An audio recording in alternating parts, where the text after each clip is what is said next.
Well, yeah, Josh, great to have you. I'm glad we're able to kind of connect today, and hear your story about deciding not to be a part of the family business. Would love to, who are you? Who's Josh? Yeah. And what's the business that you're in, and let's just dive into it. Yeah. So Josh Grossfeld, one of the partners at Agency. We are a political strategy firm. Do mostly direct mail marketing, also some non-political work as well. But branding, merchandising, anything that prints, messaging, etc., for political campaigns, nonprofits, and small companies. So you're Been in doing DC. that. It's gotta keep you busy. Keeps you busy. It's a really interesting business. The income flows are fascinating. You make about 80% of your income 3 months every 2 years. So it's a different business model than most might be accustomed to. Okay, so do you serve nationwide as well, or? Yeah, so we do campaigns across the country, everything from city council all the way to presidential, um, and everything in between. So you're doing everything from city councils to the big elections and stuff like Yep, that.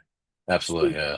I'm looking at your LinkedIn. You've always been in the media space in general, and always niched in the political world. Yeah, always been in political.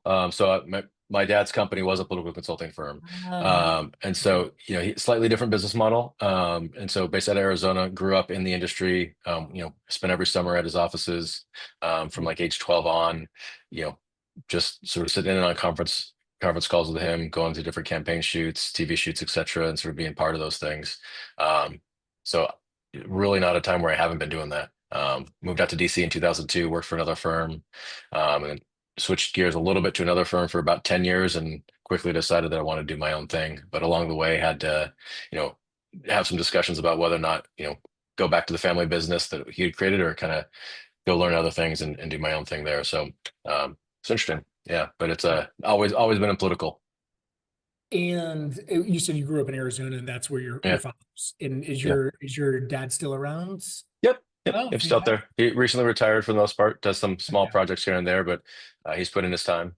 And so was his business more of a lifestyle business? Yeah, and I didn't realize it at the time, right? So like, I grew up, we had a really good life. Wouldn't have known any different. Having now run my own company and whatnot, and seeing sort of how things can be different. Certainly, were different aspects of that, but like didn't know what a lifestyle company was when I was evaluating, but very much so was a lifestyle company, right? Like, so there was a moment when I had moved to DC, and about 2 years into that, we went to Vegas together on a company retreat, him and I, to sort of kind of figure out, do I want to come back and take over the business? And he opened up the books, and I had doing books elsewhere for another company at the time too, and quickly realized it was very much a lifestyle company, which is awesome. It provided for my family and for him, and I just couldn't wrap my head around how to make a lifestyle company work for two people, right? And then like grow it. And I couldn't, and I'm sure it can be done, but I just couldn't wrap my head around like how to operationalize that in a way that made sense for what I wanted to do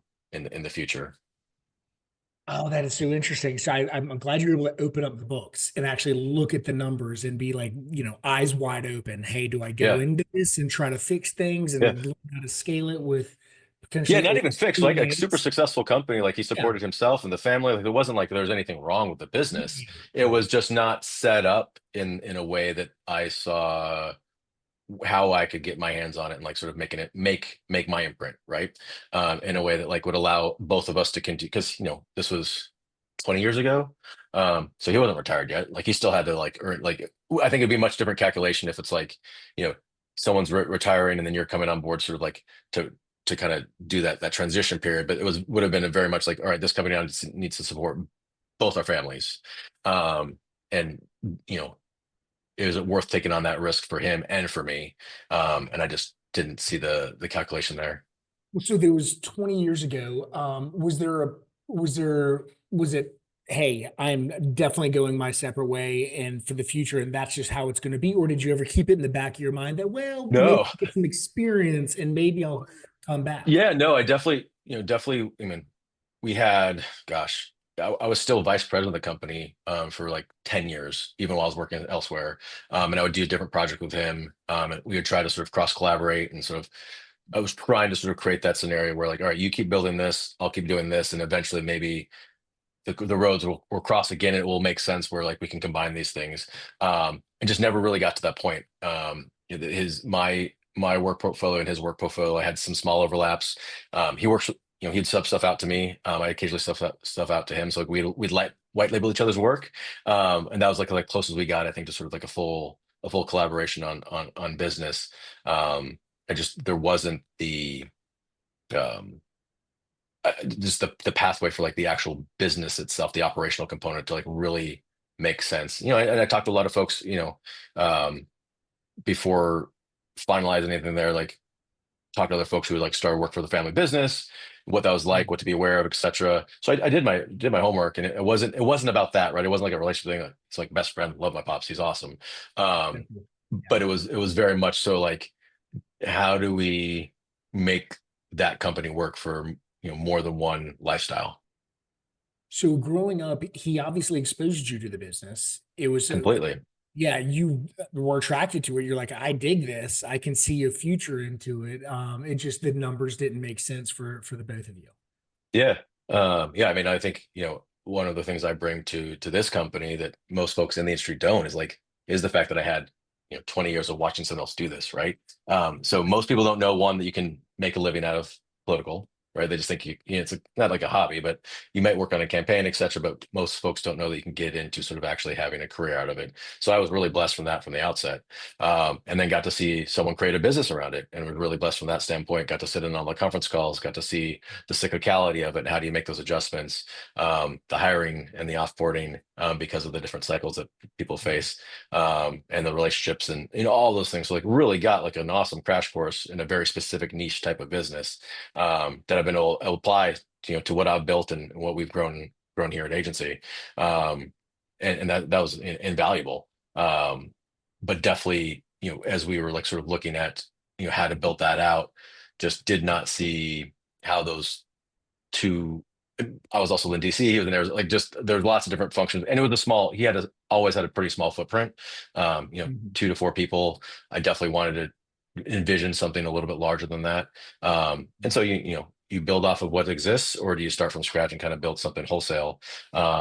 And I think, or it wasn't like a conscious decision. I think it just sort of organically happened as my career path moved one way, and his company moved its way. Just the roads for overlap sort of didn't really ever hit again. Did deep down or maybe consciously or unconsciously, did you know you needed that, had that desire to kind of stake your own flag, right? Yeah, Build that business yourself, go through the hurdles and yeah. to make it I a part think of that your identity. was I think that was definitely part of it. And I think when I made the decision just to move to DC, that was a part of it, right? And so I've been working with my with the family business for a bit in Arizona, and I really sort of came to the sort of reflection point of, all right, you've been working with your father on his work for a number of years. Do you really know what you're doing? Right? A little bit like not imposter syndrome questioning, but like dad's always going to give you the feedback that he's your son. I have 2 kids, like 3 kids, like I have sons. Like I'm honest with them, but it's always couched in a really loving manner, right? And I kind of wanted to sort of test my muster, right, and see like, do I actually know what I'm doing? And so moved to DC. I figured the best place to do that is DC. I was wrong, by the way, not the best place to do it. Bunch of bunch of folks up here that are also imposters, but also lots of lovely people too. But wanted to see like go where I thought sort of all that was really happening, and make sure I knew had the wherewithal, had the skill sets and the strategy to sort of build that and learn from other people, right? It was not just about sort of leaving the family. Arizona's a pretty small pool, and wanted to be in a bigger pool, to get exposed to more people, create those networks, learn from other folks, continue to kind of grow and develop. And as that sort of happened from both a strategic standpoint, really recognize, all right, you want to do your own thing. And I've been an entrepreneur since I was a little kid. I mean, at 15, I had my own website company that I did like campaign sites for some of my dad's clients, like was talking recorded rentals that we were the folks in the neighborhood that had cable, so I would record the videos and then rent them out for 50 cents to the neighborhood kids. Like I've been doing entrepreneurial stuff since I was kid, knew how you could earn money. So like not super surprising in reflection that like I wanted to go off and do my own thing. Um, but definitely, once I got out here and sort of saw how things were done pretty much at every point along the way in my career, I was like, oh, I could do that better. Yeah. And I mean, tell me about like, current day. Obviously your dad's kind of retired. Yeah. Um, as you were building the business, how to treat clients, values, et cetera. How often would you all talk and just try to get that knowledge share? A lot, particularly about client management, right? And so, so much of any company, but particularly political work that we do, you're dealing with,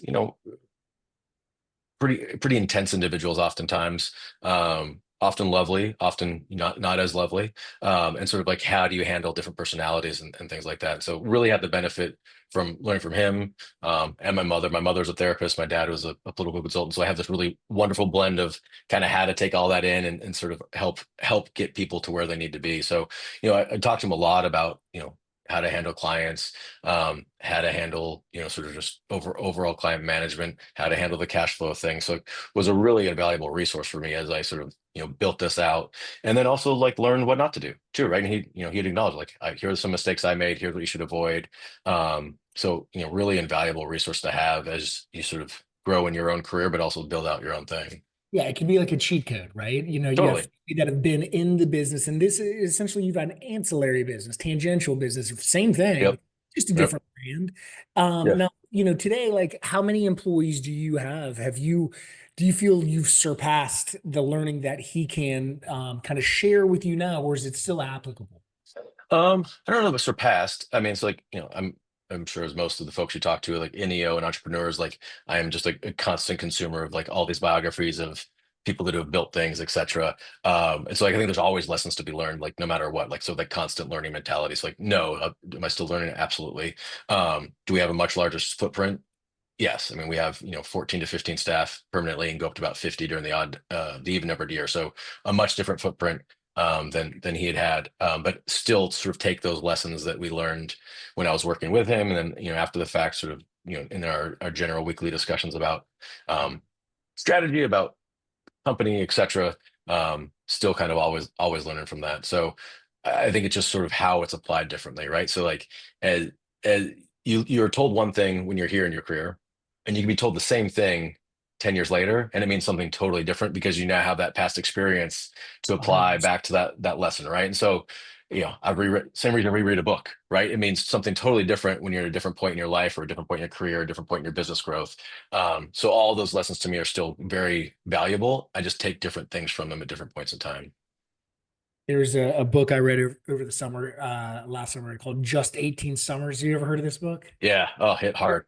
Yeah. Oh, oh my gosh. Really messed up I mean, in a wonderful way, but man, did it mess up my mindset because Dude. I read it when my son was 12. I'm like, oh my gosh, I already lost 12 summers. And then I have a 11-year-old and a 6-year-old. So I'm like, all right, get back on it. No, I actually, my youngest son's 4-hour Yeah. meeting is this Saturday. So Yeah. yeah, I definitely, it hit hard though, That for hit me sure. hard. So I've got a 3-year-old and a 9-month-old, and Great. and So my you have like, you got to jump, like you're got a lot of good. time. I got a You lot got of some time. But time. I read it and I couldn't put it down. It was written in a way, right, that it's only teaching a couple lessons, but in a Yep. way that it's not, your typical business book. Here's 20 ways to do this, and Yep. so that really kind of got me into that line of thinking. And it's weird that I then looked at my client base with a different perspective as well. And I was like, wow, there's so many of our clients that are husband and wife, spousal relationships running the business together. That's kind of how my parents were. Hmm. Uh, so it put me on this journey of I'm writing a book right now. So you see a bunch of post-its go on there. I And was curious so if that's what that was. Yeah. yeah, so it follows four families, Gen 1, 2, 3, and 4, kind of on Cool. this path of, building a family business and then, Yeah. taking over. And do I include kids? Do I not want to have them? And all the issues that can be. So it's a lot of fun kind of going through it, but I'm writing it in that kind of vibe, right? Of just Yeah. 18 summers. So That's awesome. Well, so now you're thinking about your kids, how are you kind of treating the tutelage of sorts, in a very similar manner that your dad kind of approached? Similar. So, I mean, I think my oldest plays hockey, so we do travel hockey. So we're on the road all the time, all the time. And my daughter's travel sports as well. So like all the kids are in the car with me a fair amount. So they get exposed to a lot of stuff. It's different than what my dad exposed me to, though. And I think part of it's just sort of like the day and time that we live in, right? So like, you know, Zoom I calls, just yeah. calls on So five. Yeah. they hear the calls. They know what's going on in the clients. They know what's going on in the firm. They can ask questions. They're pretty informed about that. We're pretty open about it. But we also listen to a ton of audiobooks together, a ton of podcasts. Like my son's listened to almost all the How I Built This. He's really into actually is a pretty I was pretty proud of him come up with this. Like, so he's really into sports, and we've been talking a lot about AI, et cetera, and sort of what does the future look like. And we listened to one of the interviews in the Atlantic with the OpenAI founder, and he talked about sort of like historically when any of these big technology shifts happen, no matter what, arts and entertainment are still very much like money spent on that. And so he was thinking about that. He's like, oh, so sports is a future for me. I'm like, yeah, absolutely can be. And so he wants to put together a sports management firm. And so he's really into, so we started listening to a lot of sports management business books and things like that. So the answer, I guess, is yes. But more on like purely the business side of things versus like specific to political. But definitely marketing, definitely business. Like they're getting thrown overboard with that. And hopefully, They're gonna be animals. yeah. I So guess that's it's part of the good thing of the road trips, right? That gives you just a oh, ton of time to go. awesome. Yeah. Awesome. I think it's a heck of a commitment, but honestly, I talk to other folks, and it's pretty rare that you get a 13-year-old to sit with you for 4 hours and actually talk. So I'll take it. Yeah, I never think about it like that. I'm thinking in the future years. Yeah, Um, good luck with ice hockey in Puerto Rico. We'll see how that works. so it sounds like they're gonna have the freedom to kind of do their own path. It's interesting sports management. So we've got, and for our client base, we've got about 50 NBA athletes as clients, some wrestlers, some rappers, some baseball players, etc. Yeah, And we work with a lot of the management companies, yeah, right? yeah, of And, course. and the value add that they are giving to those families is like next level. So, Yeah. and No, I'm I sure he's diving into it because sometimes it's very hands-on. Essentially, as the management, you're a personal assistant as well, or that's what the team can become, depending on what kind of service levels that they're doing. yeah, no, we were pretty. I didn't have a full sense of it until he started digging deeper and I started doing. But essentially, some of these guys are just like it's like family offices, right, for these players, which is pretty cool. And his vision is that with the NAL deals and things like that, high schools are going to become more important, and so he's trying to. It's been cute. Like, oh, we'll see. I'm doing my best to be quite hands off about it and letting him see sort of where he takes it. But he's Well, coming up with some neat ideas. tell me this. So one thing that comes up in a lot of the conversations, or the lack of this actually being addressed, is like business continuity, succession. Like I I'd be interested to hear it. Did you and your dad ever have a conversation? Well, what's your dad's name? Bob. Bob. So if Bob passed away, what would happen, right? Yeah, I'm trying to think. I mean, yes, but more in the sense of like, here are my passwords and here are like the clients Okay. and like, here's where all the stuff is, right? Like we had those conversations. And I think it was, but pretty much like, if you want to run with it after the fact, like you're welcome to, but like no obligation, right? Like this is not meant to be a burden for you. I do want you to like, you're the only one in the family that would know how to sort of like kind of close things up. Yeah. But there was no expectation that like, this is my legacy that I'm leaving you. You must continue the family, blah, blah, right? Like Yeah. nothing like that. It wasn't like a playbook was formalized of, hey, man, if No, it happens here, yeah. So no, I mean, sometimes, that'd right. be good. Yeah, well, it's kind of a lot of entrepreneurs, right? Our family, the food on the table, everything is paid for by the business, right? And so if Yep. that business is gone, maybe you have a life insurance policy, but that might just cover the mortgage, right? It's like, Yep. how how does the annuity of the business kind of remain if that's possible, you know? Yep. And so it's a big project that we work on with our clients is the business continuity. But even for like a firm your size, right? 15 people, you have partners, right? Yeah. One Yeah. other partner, two other partners. Do y'all kind of talk about that, the Yeah, continuity? a little bit. We had looked at we're actually, it's funny you mention this. We're in the middle of trying to figure this out. So we had looked at a couple different scenarios. Right? Um, so like obviously the standard buy sell, then also Yep. sort of like whether or not the company would get the life insurance on one another, and then like the Connolly ruling just came out Yeah. that changes the Connolly ruling that changes all that. So like stepping back and kind of reassessing what would make sense. Yeah.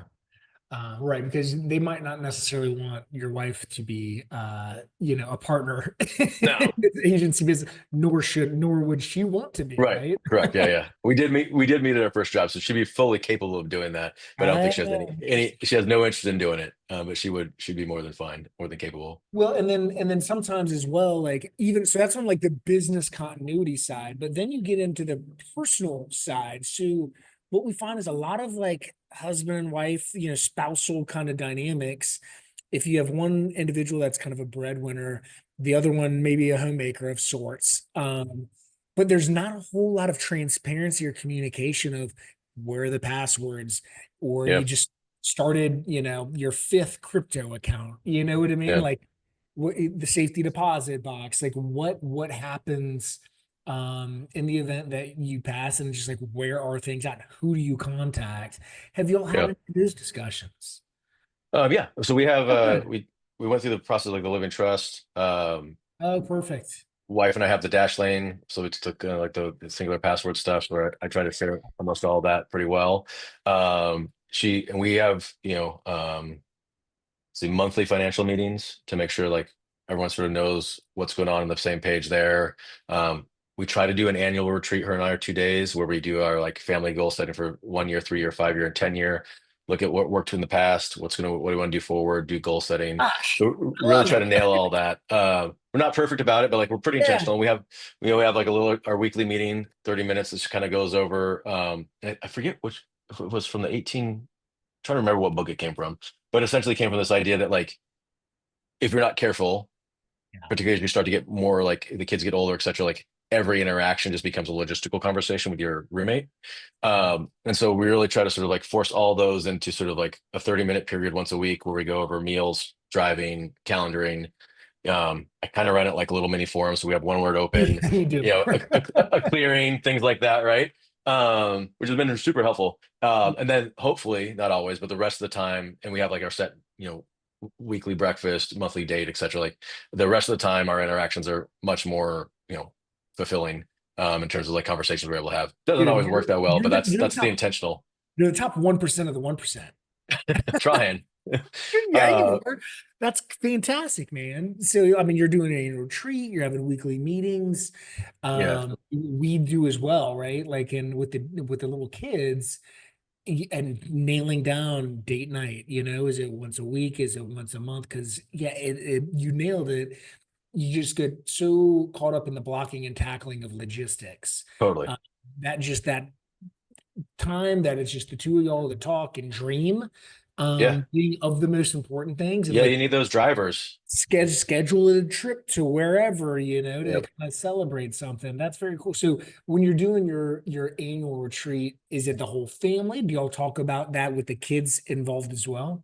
Yeah, so that part's a little bit newer. So the past 3 years, we still do our own solo one together. And sometimes we get away. Sometimes it's just like we'll go to like the WeWork or the coffee shop for a couple of like. Yeah. Sometimes it's like depends on what we're able to do. But we always have our family, or my wife and I will do our goal setting, and then we always have the kids do their own and like different. I have different worksheets depending on their age, where they sit down and like they try to do something I want to do in my faith, in my community, in my school, in my athletics, and in personal. I think that's what it is. And they just pick one thing. How are they going to do it? And then we all try to sort of help people do that. And then the other thing that we started doing is everyone takes all their iPhone photos and puts in a shared album. And at the beginning of each year, we do a year reflection. Because what I found is like I had forgotten all the cool stuff we did from the previous year. And so we did this really cool slideshow with the family of like, and it's really helps sort of just reflect on like, oh wow, we're pretty blessed no matter what's going on in our lives. Like we had a pretty great year, and helps like focus on what we're going to do next. And then we do involve in like the big family goal setting, but not in like, super grand details. Because the other thing that we did after one of the EO exercises was a painted picture where they ask you to do, the ages of your kids over the next 10 years. And that also really hit home for me, particularly given like the different ages that I have for these kids, like 13, 12, and 6, finding the right year for the overlap for like the cool trip, right? The Europe trip or the Africa trip, things like that, gets a little more complicated because by the time the young one's old enough, the oldest ones are like, see ya, we want nothing to do with you. So like, how do you find that sweet spot? So try to be pretty intentional about it. Doesn't always work out, but I've found that the intentionality at least means that you're sort of catching more than you might not otherwise be able to. Yeah, that my wife will watch this at some point, and I'm going to tell her about it. Josh is right, aligned with how we're doing things and trying to do things. I mean, it takes intentionality. Yeah. It takes intentionality, just like you're saying. Well, and I struggle with this always, but like in Mhm. work or in personal, like, you'll see these things and like if you're not doing it perfectly, like, oh, I shouldn't even like, never mind, I'm not going to do it. And I've just recognized that even 80% of that effort is still so much better than the zero, right? And so it's not perfect. We don't nail it, but my goodness, like it has made such a big difference in terms of just making sure I got intentional time with my kids. I'm time blocking the right way and like making sure that my priorities are where they need to be. Regardless of what's happening around me, I think it's just made those ups and downs a lot easier to handle. Do you have any brothers and sisters or? So yeah, I have one sister. She's also an entrepreneur. She has her own event planning company in Scottsdale, Arizona. So she's kicking butt. I have to bite my tongue oftentimes because I'll see, I'll have my entrepreneur hat on when we're talking. I'm like, oh my gosh, the way you could scale this thing. She's like, Josh, I don't want to scale this. Like, I'm very happy with how it is. It is all good. I'm very happy. I have my flow the way I want it to be. We're Yeah. good. Unless I have to bite my tongue on occasion, but she's killing it. It's very cool. Both my parents have their own companies. We both have ours, and then my grandfather, great grand, there's probably the fifth or sixth generation of folks like that have been doing their own thing. So Oh, I love it. probably hard for us not to have done that, right? And that's So the thing is that for it to be a multi-generational, it doesn't have to be the same business, yeah, right? It's more a way of operating, completely, yeah.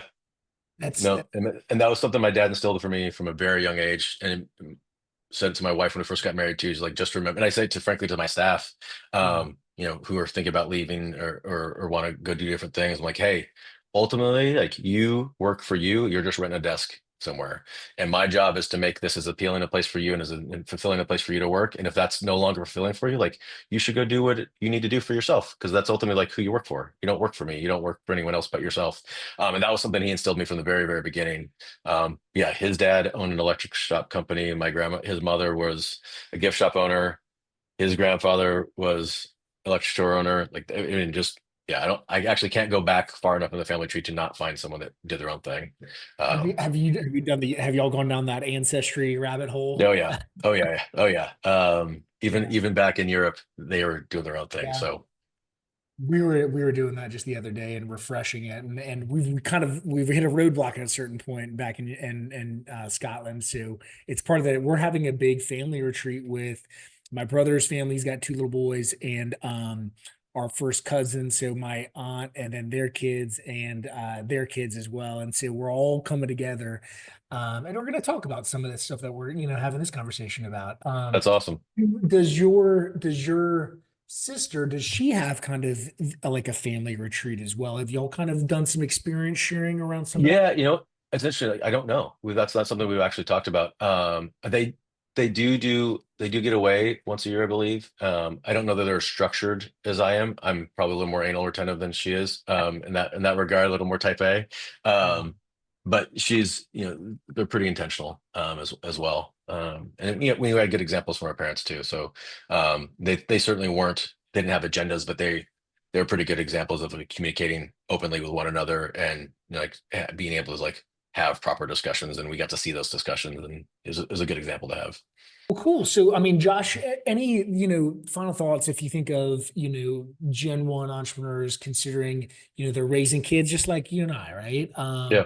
Any kind of final thoughts? There's tons of takeaways that you've shared, but, stuff that you Yeah. like to talk to that are in similar situations as yourself? Yeah, I mean, I think, the point you came around to the end, I think is the most important is like, I think as people look at like the family business and legacy, I think oftentimes people can look at it through the prism of like, I'm going to take this business and then take it over and go with. And I actually don't think that's what's going to happen, frankly, because I think the economy and everything's changing so frequently anyways, like that business may not even be relevant. But what is important is sort of like, what are the lessons learned? What is that infrastructure that's there? And like the entrepreneurial mindset that you're taking on. And so like, to me, what I'm trying to leave my kids and what my father left me, even though I didn't go on with the same company, was not the business legacy, but the entrepreneurial legacy, and sort of that mindset, and that sort of, trying to teach your kids about grit and resilience, because as you know, like entrepreneurial life is not this sweet thing where you're just going to sit around at a desk and sort of wait for things to happen. There's a ton of ups and downs, but those zeros and ones and twos in life is why the tens are so awesome. And sort of being able to sort of appreciate those valleys for those peaks, and like teaching the kids about sort of going through that and enjoying the path of that for the resilience sake, and sort of growing from that is, I think, is the biggest lesson that anyone who runs a company can kind of pass on to their family. Yeah, that's beautiful. I love it. Yeah, the when we talk to like fourth generation, fifth generation individuals, that it has actually been one business. It's like Yeah, banking, yeah, insurance, totally these right. huge remote kind of businesses, car dealership, and the vast majority of businesses totally morph, as you're saying. And so it's Yep. that spirit that kind of continues on. That's really cool, man. Yeah, I appreciate it.